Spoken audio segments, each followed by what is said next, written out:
الله الرحمن الرحيم نساؤكم حرث لكم فاتقوا ما شئتم وقدموا ما شئتم من خير تجدوه صلى الله عليه وسلم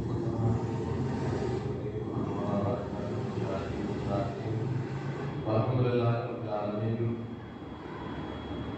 قال الله تبارك وتعالى في شان حبيبه ان الله وملائكته يصلون على النبي يا ايها الذين امنوا صلوا عليه وسلموا تسليما. اللهم صل على سيدنا محمد وسيدنا ومولانا محمد وبارك وسلم صلاه الله عليه يا رسول الله صلى الله عليه وسلم. رات آئی عمرہ مل کر کے مدد اور اپنے آباد ہوگا سیاہ اعلان کا مالکاری سوچا مالک کو مقام حضور خاتم النبیین شفیع النبیین انیس العالمین راحت العاشقین مراد المشتاقین شمس العالمین سراج السالمین منجل الفقائر والفقائر والاقامہ والمساکین محمد مصطفیٰ احمد مصطفیٰ صلی اللہ علیہ وسلم کی بارک علیہ السلام میں درود پاک میں برابر حقیقت پیش کرنا پڑے اللہم صلی اللہ سیدنا وفقینا وفینا مولانا محمد مبارک وسلم صلاۃ اللہ علیہ سید یا رسول اللہ صلی اللہ علیہ وسلم. محترم حضرات، گزشتہ جمعہ کو آپ حضرات نے حضرت سیدنا شیخ عبدالقادر معین الدین جیلانی بغدادی رضی اللہ تعالیٰ عنہ کی حالات زندگی سیرت طیبہ اور آپ کی چند مشہور کرامتوں کو آپ حضرات نے سماعت فرمایا تھا. حضرات گرامی، اولیاء کرام کی کرامتوں اور ان کے تذکروں کا سب سے بڑا فائدہ یہ ہوتا ہے کہ ہمارے اور آپ کے اندر صبر و شکر کا جذبہ پیدا ہوتا ہے. اسی لیے محققین کا قول ہے کہ اولیاء کرام کی سیرت اور ان کی زندگی کا مطالعہ کرو تاکہ تمہارے اندر صبر و شکر کا، بردباری کا، تحمل کا جذبہ پیدا ہو، تمہارے اندر حلم پیدا ہو اور تمہارے اندر تقوی شاری اور پرہیزگاری پیدا ہو اور تم ان کی زندگی کا مطالعہ کرنے کے بعد یہ احساس کرو کہ اللہ کے نیک بندوں کو اتنی تکلیف ہوئی تو ہماری اور آپ کی تکلیف تو کم ہے. تو ذات گرامی، اولیاء کرام کی تاریخ اگر ہم آپ مطالعے میں رکھیں، ان کی زندگی کا مطالعہ کریں، ان کی زندگی کو سنیں اور پڑھیں تو محترم حضرات ہمیں اور آپ کو احساس ہوتا ہے کہ اللہ والوں کی آزمائش، اللہ والوں کا امتحان شدید ترین، سخت ترین طریقے سے لیا گیا اور ان کو بہت ساری آزمائشوں سے، امتحانوں سے گزرنا پڑا. اور حضرات گرامی، ان آزمائشوں اور امتحانوں کے دوران اللہ کے ولیوں نے جو صبر و تحمل کا مظاہرہ کیا، جو اللہ کی بارگاہ میں صبر و شکر کا اظہار کرتے رہے، وہ حقیقت میں حضرات گرامی ہمارے اور آپ کے لیے بہت بڑا سبق ہے. ایک ہمارے اور آپ کے لیے ایک نصیحت ہے کہ اللہ والوں نے صبر و تحمل کا مظاہرہ کیا اور تکلیف اور پریشانی میں بھی اللہ کو یاد کرتے رہے، اللہ کا شکر بجا لاتے رہے. حضرات گرامی، حضرت ایوب علیہ السلام جو اللہ کے جلیل القدر پیغمبر ہیں، اللہ کے جلیل القدر رسول ہیں، محترم حضرات، اللہ رب العزت نے نبوت کے ساتھ ساتھ، پیغمبر ہونے کے ساتھ ساتھ آپ ایک مالدار اور امیر ترین پیغمبر تھے. اللہ نے دنیا کی دولت بھی آپ کو عطا فرمایا تھا اور رسالت اور نبوت کا مبارک اور مقدس تاج بھی اللہ نے آپ کے سر پر رکھا تھا. تو حضرات گرامی، اللہ رب العزت نے حضرت ایوب علیہ السلام کا امتحان لینا چاہا اور آزمائش میں مبتلا کر دیے گئے. تو واقعہ بہت طویل ہے. صبر ایوب یہ معروف واقعہ ہے. حضرات گرامی، حضرت ایوب علیہ السلام کے تمام بچے، بیویاں اور مکان یہ سب ضائع ہو گیا. اور جب بھی کوئی چیز آپ کی ضائع ہوتی یعنی نقصان اس کا ہو جاتا تو فوراً آپ اللہ کا شکر ادا کرتے اور کہتے کہ اللہ کی دی ہوئی چیز کی اللہ نے واپس لے لیا، پھر آپ اس پر صبر اور شکر کا اظہار فرماتے. محترم حضرات، یہاں تک کہ حضرت ایوب علیہ السلام کا مبارک جسم، پورا بدن آپ کا، اس میں آلے پڑ گئے، پھوڑے نکل آئے، زخم ہو گیا. جو بستی کے لوگ آپ کی دولت سے اور